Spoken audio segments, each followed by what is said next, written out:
네, 오늘은 우리가 읽은 본문의 말씀을 가지고 우리 다니엘의 감사 기도, 벌써 감사에 관련된 제가 감사 시리즈로 계속 말씀을 나누고 있는데 세 번째 말씀입니다. 오늘도 이 제목의 말씀으로 함께 은혜를 나누겠습니다. 어느 믿음의 신앙인 이렇게 말했습니다. 믿음을 비유하기를 마치 상록수 나무 아시죠? 네. 상록수는 날씨가 변해도 항상 푸르다. 찌는 듯한 여름에도 겨울의 혹한에도 푸르다. 우리의 신앙생활 역시 그래야 한다. 주변 사정이 아무리 변화무쌍해도 그것에 영향받지 않는 변함없는 감사가 이어지는 생활이어야 한다. 네. 진정한 신앙인의 모습, 변치 않는 신앙인의 모습 언제 볼 수 있을까요? 인생의 위기와 고난의 상황에서 가장 삶의 위기 가운데서 신앙의 진가가 드러나게 되어 있습니다.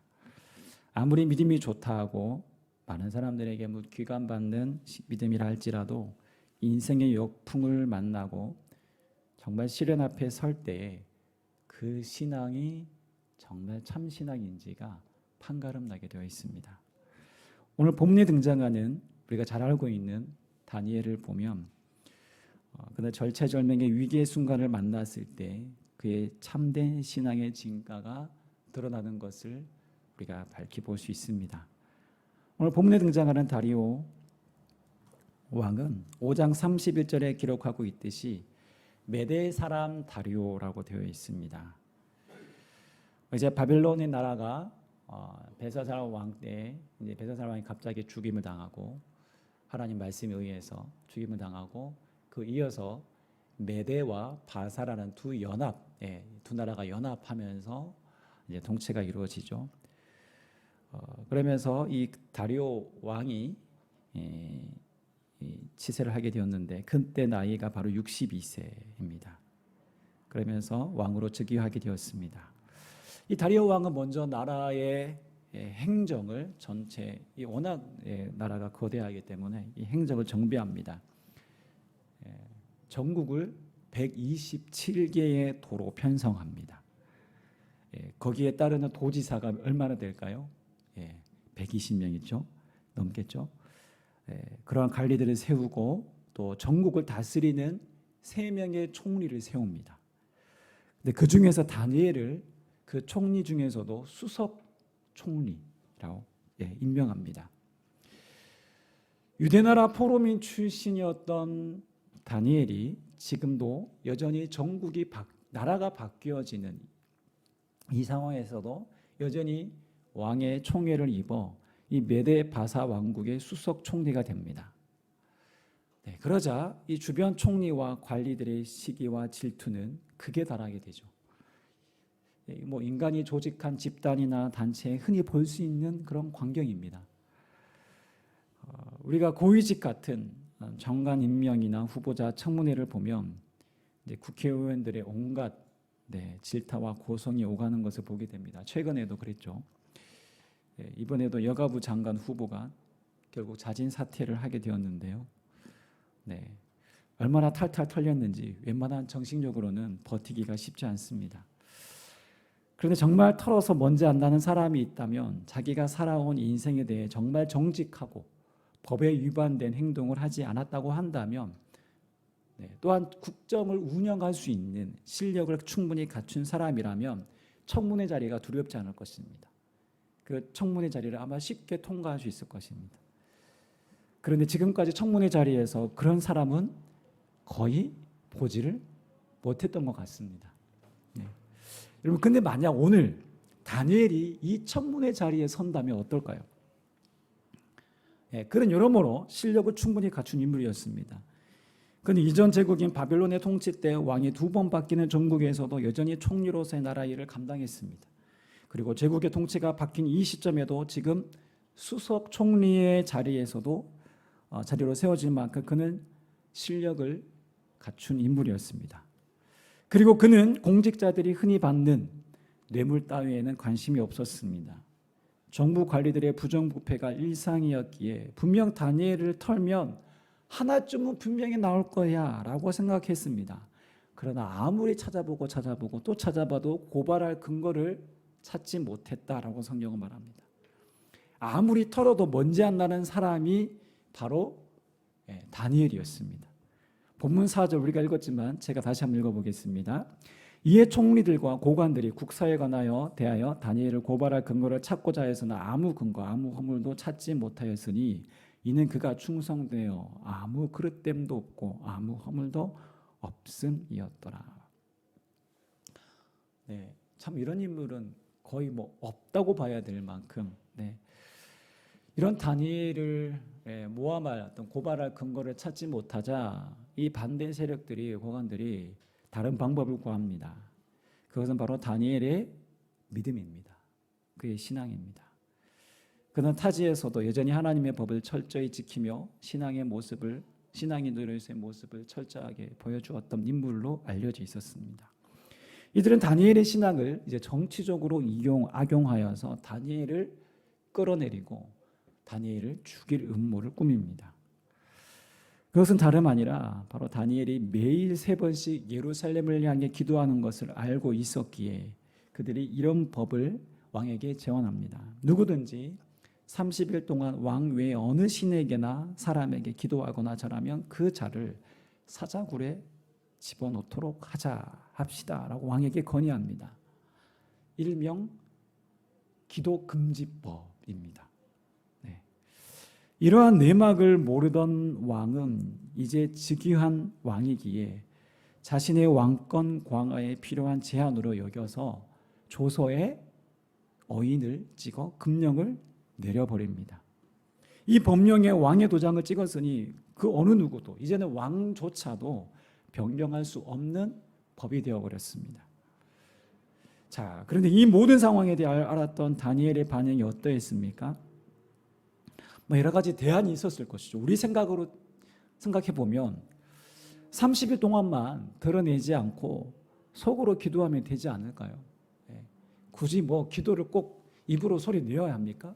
마음속으로 하나님 다 듣고 계시는데, 전능하신 하나님이 우리의 내면의 소리 다 듣고 계시는데 우리가 굳이 창문 열고 막 요란하게 기도하지 않아도 그냥 조용히 기도하고 기도하는 기도인지 묵상인지 그냥 묵념인지 이렇게 알아채지 못할 정도로 그냥 그렇게 눈만 감으면 되지 않습니까? 혹은 다른 사람이 없는 곳에 문을 닫고 은밀하게 그렇게 기도하거나, 혹은 당시 이 페르시아 땅이 얼마나 넓습니까? 왕에게 구하고 잠시 휴가 다녀오겠습니다. 그때만 멀리 출장을 가거나 그곳에 가서 몰래 기도하면 되지 않습니까? 솔직히 인간적인 생각에서 대안을 찾는다면 없는 것이 아니었습니다. 또한 다니엘은 왕에게 총애를 받았기 때문에 그러니까 피할 길이 분명히 있었을 것입니다. 하나님도 30일 동안 늘 하던 대로 기도하지 않는다고 다니엘을 벌하실 분이 결코 아닐 것입니다. 그런데 오늘 본문을 보면 다니엘은 정면 돌파를 합니다. 그 어떤 다른 대안이나 다른 방법을 찾지 않습니다. 조금만 타협하면, 조금만 생각만 조금 달리하면 이 위기를 쉽고 편하게 지나갈 수 있는데 그렇게 하지 않습니다. 다니엘은 오로지 믿음으로 정면 승부를 합니다. 본문 10절 말씀 우리 다시 한번 다 함께 읽어보겠습니다. 시작. 다니엘이 이 조서에 왕의 도장이 찍힌 것을 알고도 자기 집에 돌아가서는 윗방에 올라가 예루살렘으로 향한 창문을 열고 전에 하던 대로 하루 3번씩 무릎을 꿇고 기도하며 그의 하나님께 감사하였더라. 아멘. 오늘 10절의 말씀에 우리의 시선을 멈추게 하는 구절이 있습니다. 바로 전에 하던 대로 하루 3번씩 무릎을 꿇고 기도하며 그의 하나님께 어떻게 하였더라? 감사하였더라. 그리고 감사의 조건을 따지라고 한다면 지금 죽음이 들이오는 그 순간 다니엘이 감사할 수 있는 조건이 무엇일까요? 다니엘이 감사할 수 있는 조건 있을까요? 감사의 조건은 눈을 씻고 찾아봐도 아무리 살펴봐도 무엇 때문에 감사할까? 다니엘이 없어요. 네. 오히려 불안해하고 하나님께 따지듯 원망할 수밖에 없는 조건들은 많습니다. 그렇죠? 그런데 어떻게 이런 위기의 상황에서 억울하죠. 잘못을 했으면 그 잘못에 대한 응당한 벌을 받으면 벌을 받는 것이 마땅한데 지금 다니엘은 그가 잘못한 것이라고는 그저 하나님께 기도한 것뿐입니다. 이게 무슨 잘못입니까? 그런데 어떻게 이런 위기의 상황에서 이 다니엘이 감사의 기도를 할 수 있었을까요? 그 감사 이유가 무엇일까요? 그 감사의 비결이 무엇일까요? 오늘 그것을 함께 나누고자 합니다. 다니엘이 어떻게 감사를 드릴 수 있었을까요? 첫 번째는 하나님의 주권을 믿었기 때문에 감사할 수 있었습니다. 다니엘에게 하나님은 어떤 분이실까요? 또한 나에게 하나님은 어떤 분이십니까? 한번 좀 비교하면서 우리가 함께 생각해 보았으면 좋겠습니다. 다니엘에게 하나님은 그저 하나님이 내 소원 들어주시고 나를 위로해 주시는 마음씨 좋은 아저씨나 할아버지 정도가 아니었습니다. 하나님은 그저 작은 이스라엘의 변방이라는 이 민족이 믿었던 작은 나라의 지역신이 아니었습니다. 다니엘에게 하나님은 모든 만물을 창조하신 유일한 하나님이시며 모든 나라, 모든 세계, 모든 열방을 통치하시는 주권자가 되십니다. 이 주권자라는 말은 바로 주인이라는 뜻입니다.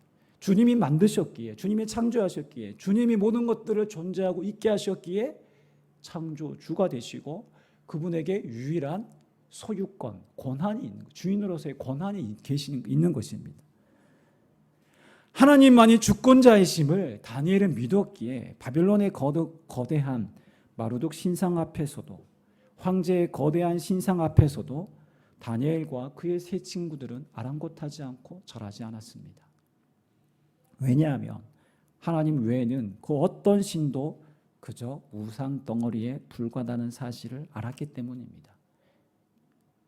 하나님이 모든 만물의 진정한 통치자라는 사실을 알았기에 그는 죽음이 들이우는 그 순간에도 그 믿음을 결코 굽힐 수 없었습니다. 우주가 광활한 것은 그만큼 하나님이 위대하시고 하나님이 크신 분이라는 증거입니다. 우주를 포함한 오늘 우리가 살고 있는 이 지구가 놀라울 만큼 정교하고 완벽한 조화와 질서를 통해서 지금도 유지되고 있다는 것은 이 모든 것이 우연이 아닌 완전하신 하나님의 치밀한 세밀한 다스림 안에 있다는 증거입니다. 자, 보십시오. 오늘 우리가 살고 있는 현 시대가 다니엘이 몸담고 있었던 바벨론과 대페르시아 제국과 다를 바가 없습니다. 매우 유사합니다. 오늘 우리가 사는 세상이 어떻습니까? 여전히 하나님을 부정하는 세상입니다. 보이는 것만이 진리라고 주장합니다. 성경은 사실적이지 않고 과학적이지 않다. 그저 신화에 불과한 이야기로 치부합니다. 하나님을 믿으려 하지 않습니다. 또 한편으로는 다원주의 시대입니다. 진리에 오르는 길은 여러 갈래가 있다고 주장하며 오히려 하나님만 믿으려고 하는 기독교를 독설적이라고 비난합니다. 그리고 오늘 이 시대는 지극히 세속적이며 현세적입니다. 그저 오늘 이 세상에 보이는 세상이 전부라고 말합니다. 그래서 물질과 자본주의, 돈이 하나님을 대신한 절대 가치가 되었습니다. 많은 사람들이 보이는 이 돈의 물질에 자기의 삶을 온통 여기에 빠져 살아가고 있습니다. 자신의 욕망을 따라 살아가도록 이 세상은 더욱더 부추깁니다. 더 많이 소비하고 더 많이 가지고 더 많이 이 편리를 누리라고 말합니다. 세상에 허용하는 법의 테두리 안에서 무엇을 해도 아무 상관이 없다라고 말합니다. 정직하면 바보라고 말하는 세상에 우리가 살고 있습니다. 그러면서 수많은 사람들이 마약과 알코올과 성중독처럼 온갖 중독에 빠져 살아가고 있습니다. 정신질환자들이 넘쳐납니다. 자살은 이제 뉴스에도 나올 만한 거리가 안 될 만큼 사소한 죽음이 되어버린 안타까운 세상입니다. 하나님의 주권을 인정하지 않고 인간이 주인된 세상의 민낯을 우리는 똑똑히 지금 보고 있습니다. 오늘 나에게 하나님 어떤 분이십니까? 모든 만물의 창조주여 통치자여 주권자 되심을 믿으십니까? 비록 우리가 세상에 대해서 전쟁, 살인, 불의한 수많은 사건, 사고를 접하고 오늘도 살아가고 있지만 그럼에도 불구하고 하나님이 오늘 지금도 일하고 계심을 믿으십니까? 그분이 우리의 유일한 주권자 되심을, 주인 되심을 고백할 때만이 우리는 다니엘처럼 위기 속에서도 여전히 주님이 다스리심을 믿습니다. 그러게 나 요동치 않습니다. 그러게 나는 주님 감사합니다 라고 기도할 수 있는 것입니다. 오늘 저와 여러분들의 어떠한 삶의 위기 앞에서도 오늘도 우리의 모든 삶의 주권이 하나님께 있음을 고백함으로, 담대함으로, 감사함으로 고백할 수 있는 저와 여러분들 되시기를 부탁합니다. 두 번째로 다니엘이 위기 속에서도 감사 기도를 할 수 있었던 이유, 그 비결이 무엇이냐면 하나님께 모든 것을, 이 모든 상황을 맡겨드렸기 때문에 이거는 내 소관이 아니라 하나님의 소관입니다 라고 문제를 맡겼기 때문에 감사할 수 있었습니다.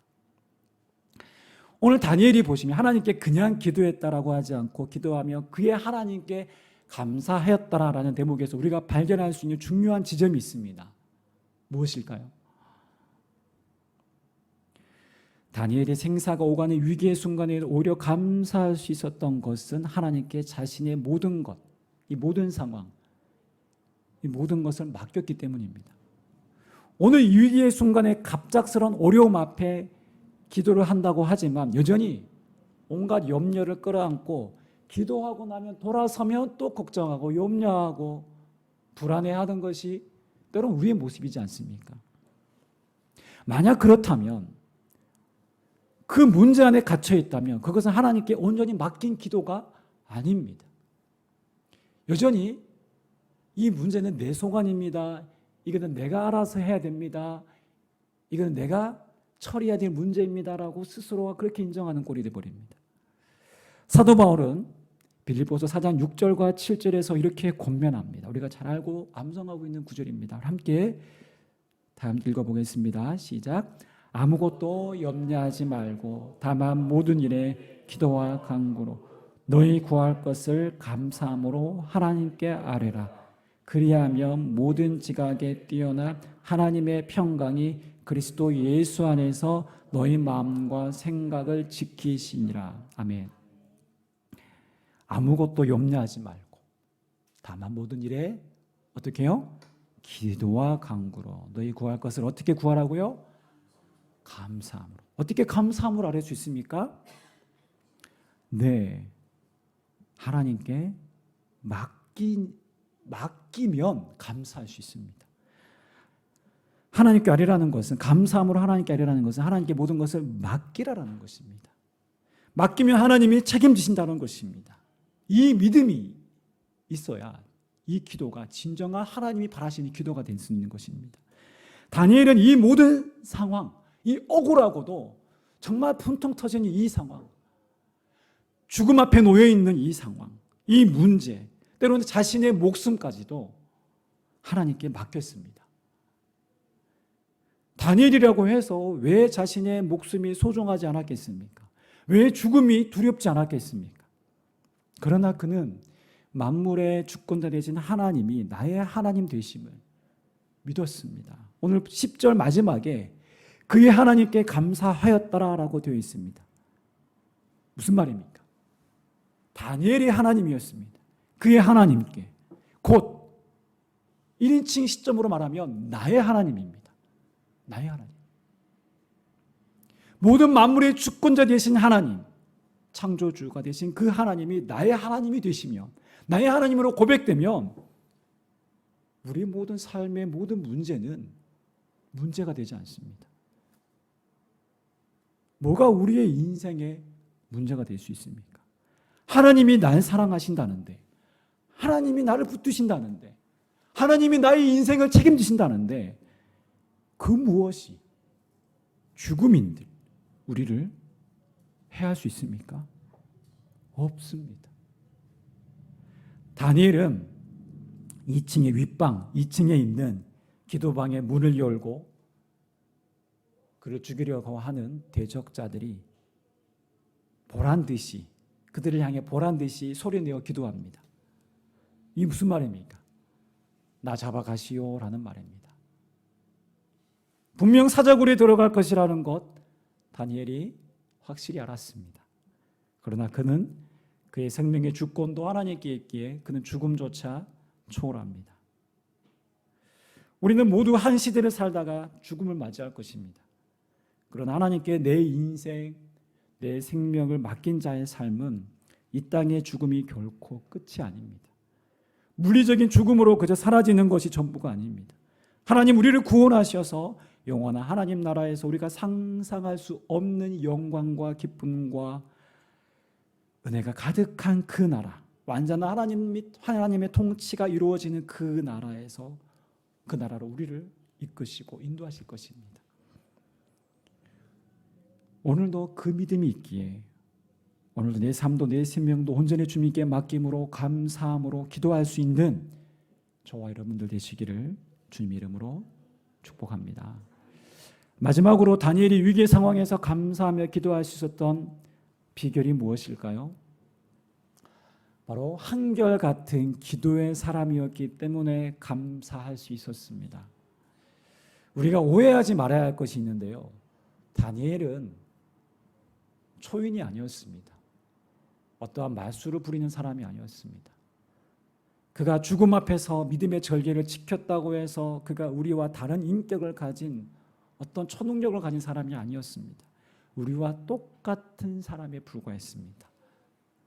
다니엘서 6장에 등장하는 다니엘의 나이가 얼마 정도 될 것 같습니까?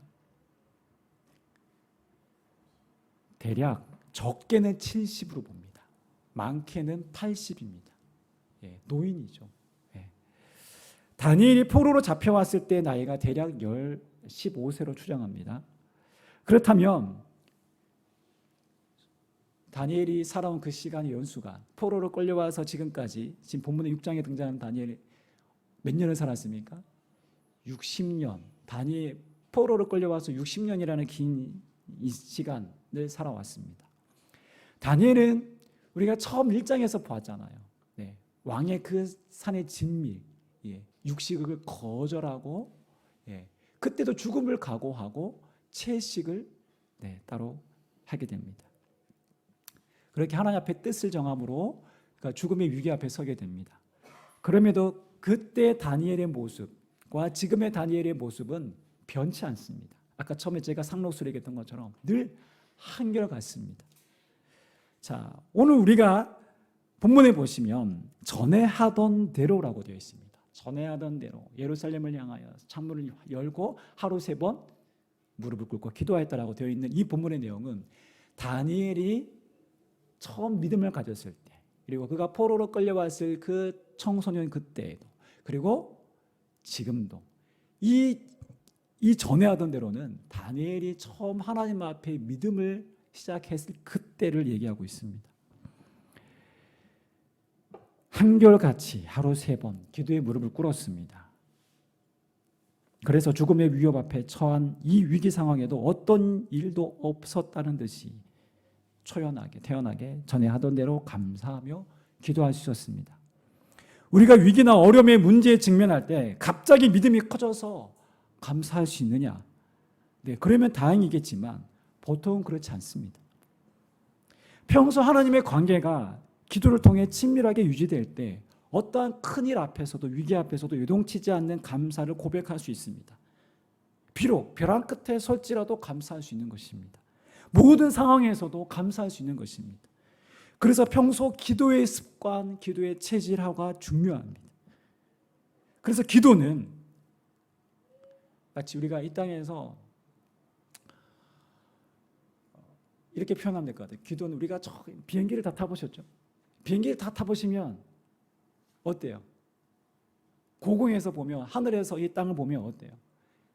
예, 차가 지나가는 것도 보이고, 강이 어떻게 흐르는 것도 보이고, 산맥이 보이고, 예, 위에서 보게 되면, 이 세상을 보게 되면, 네, 큰 거시적 관점에서 보게 됩니다. 기도를 하게 되면 하나님의 관점, 하나님의 시선으로 오늘 나의 삶을, 나의 현재를 보게 됩니다. 그래서 기도는 힘이고 기도가 능력이 될 수 있는 것입니다. 다니엘은 하나님을 지식적으로 아는 것에 그치지 않았습니다. 다니엘은 살아계신 하나님과 매일 교제했습니다. 매일 기도를 통해 하나님을 만나고 그분과 친밀한 가운데 나아갔습니다. 그런 다니엘에게 하나님은 자신의 놀라운 계획과 뜻을 밝히 보이셨습니다. 우리가 잘 알고 있는 예레미야 33장 3절 말씀이 이런 기도에 대한 중요한 말씀이 있죠. 너는 내게 어떻게 해라? 부르짖으라. 내가 내게 응답하겠고 네가 알지 못하고 크고 은밀한 일을 내게 보이리라 라고 하셨습니다. 하나님은 다니엘에게 크고 은밀한 일들을 보이셨습니다. 신약의 계시록, 묵시록이라고 한다면 요한계시록인데요. 구약의 계시록, 묵시록이라고 하면 바로 이 다니엘입니다. 다니엘서 7장부터는 다니엘이 꿈에서 본 환상을 보여주시는데 거기에는 가브리엘 천사도 등장하면서 앞으로 펼쳐질 인류의 역사가 어떻게 전개될지에 대해서 아주 상세하게 기록하고 있습니다. 이것은 다니엘을 하나님이 특별하게 사용하신 것도 있지만 매일 하루 3번 하나님과 독대하며 깊은 기도로 나아갔던 다니엘에게 하나님이 보이신 크고 은밀한 것들이셨습니다. 오늘 다니엘은 자기를 모함하고 죽이려는 대적들을 상대하지 않습니다. 오늘 다니엘의 기도가 어떤 기도의 내용에 있는지 우리는 잘 알지 못하지만 한 가지 분명한 것은 감사의 기도였습니다. 하나님, 나를 죽이려 저 모함하는 저들을 하나님, 대적하는 저들을 하나님 결박해 주세요. 죽여주세요. 아마 저는 이런 기도보다도 다른 기도를 했을 것 같습니다. 다니엘은 자기를 모함하고 죽이는 대적들을 정면으로 상대하지 않습니다. 오히려 그는 하나님께 마주대하며 하나님께 나아갑니다. 왜냐하면요, 보이는 이 상황의 이면에는 악한 영이 있기 때문입니다. 에베소서 6장 12절을 세 번역으로 제가 한번 읽어보겠습니다. 우리의 싸움은 인간을 적대자로 상대하는 것이 아니라 통치자들과 권세자들과 이 어두운 세계의 지배자들과 하늘에 있는 악한 영들을 상대로 하는 것입니다. 오늘 우리가 기도할 때 우리가 보아야 할 것은 단지 보이는 현상이나 사람들 넘어 개인과 개인, 집단과 집단, 나라와 나라 간의 그런 이해관계를 넘어 이 모든 관계를 무너뜨리고 시기와 분쟁과 갈등으로 치닫게 하는 악한 영의 개입이 있다는 것을 우리는 기도를 통해서 영의 눈으로 보아야 합니다. 오늘 전쟁이 지금 비극이 우리가 처참하게 일어나고 있는 이 세계를 보고 있습니다. 이스라엘과 팔레스타인 전쟁이 오랜 이념과 종교 간의 갈등이었죠. 이 전쟁의 발달은 최근의 발달로 따진다면 지금 이스라엘의 나타냐후 총리로부터 발달이 되었습니다. 그 이전에 문제도 있었겠지만요. 이는 극우 반이스라엘 정권이죠. 그래서 벌집이라고 할 수 있는 동예루살렘의 그 무슬림 사원을 건드립니다. 그렇게 되면서 건드리지 말아야 그 사원을 건드리면서 방문하면서 보복이 시작된 것이 바로 하마스의 이 보복 전쟁이 시작된 것이죠. 나타냐후 총리가 집권하면서 지금 이스라엘이 모든 전반적으로 지금 많이 붕괴가 된 상황입니다.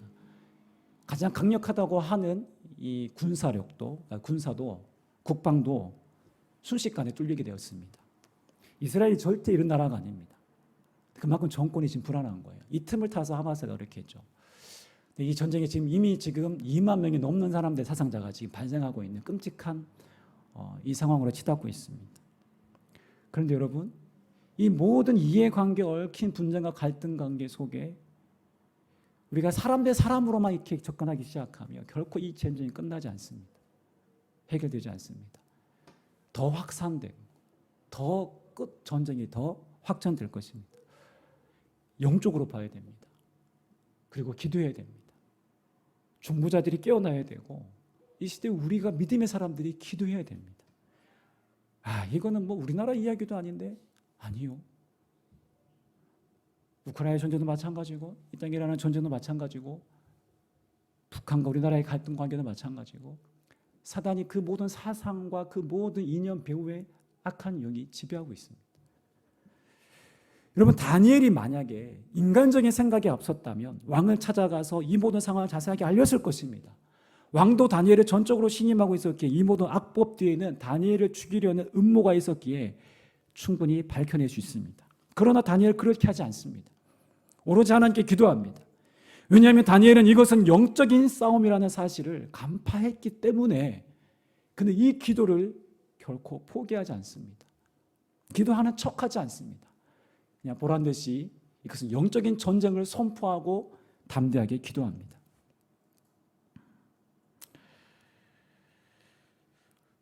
오늘 이 땅에 이 세계에 일어나고 있는 이 전쟁은 사탄이 던져놓은 덫에 다 걸리고 말았습니다. 오늘 우리가 이 상황을 보면서 남의 일 보듯 구경하듯 해서는 안 됩니다. 이스라엘과 팔레스타인 영혼들을 위해 그들 모두가 악의 도구로 사용되지 않도록 간절히 기도해야 합니다. 부르짖어야 합니다. 하나님의 선하신 뜻이 이루어지도록 기도해야 합니다. 오늘 우리가 할 수 있는 최선이 기도임을 기억하십시오. 기도의 무릎을 꿇고 하나님께 부르짖으십시오. 하나님의 마음을 구할 때 하나님의 뜻이 이루어집니다. 오늘 말씀 정리하겠습니다. 다니엘의 절체절명의 위기의 순간에도 감사의 기도를 드릴 수 있었던 비결, 그 이유가 무엇이었습니까? 하나님의 주권을 믿었기 때문에 감사할 수 있었고요. 다니엘은 내 문제가 아니라 하나님 문제입니다. 하나님께 토스하면서 하나님께 모든 문제를, 이 상황을, 이 생명조차도 맡겼기 때문에 그는 오히려 감사할 수 있었습니다. 또한 그가 감사할 수 있었던 건 한결같은 기도의 사람으로 하나님과 늘 친밀한 가운데 유지했기 때문에 그는 요동치지 않고 여전히 그 기도의 자리를 사수하며 오히려 영적 전쟁으로 나아가 다른 누군가는 기도하지 않고 그 상황에 대해서 알지 못할지라도 분별할 수 있는 그 분별력이 이 기도를 통해 주어졌기 때문에 하나님께 감사할 수 있었습니다. 오늘 우리도 다니엘처럼 삶의 위기의 순간에 감사의 기도를 드릴 수 있는 우리 모든 양주허복교회 믿음의 성도님들 되시기를 주님의 이름으로 축원합니다. 아멘. 우리 기도하겠습니다. 우리 잠시 오늘 말씀을 기억하시면서 주님, 우리의 삶의 어떠한 삶의 위기 앞에서도 우리가 담대함으로 주님 감사함으로 기도할 수 있기를 원합니다. 주님의 주권을 믿습니다. 이건 내 문제가 아니라 하나님의 문제입니다. 하나님께 문제님 내 삶을 맡겨드립니다. 한결같이 주님 앞에 기도하기를 원합니다. 오늘 우리가 이 다니엘처럼 기도의 사람 되기를 다시 한번 다짐하며 결단하며 하나님 앞에 고백하며 기도하며 나가겠습니다. 함께 기도하겠습니다.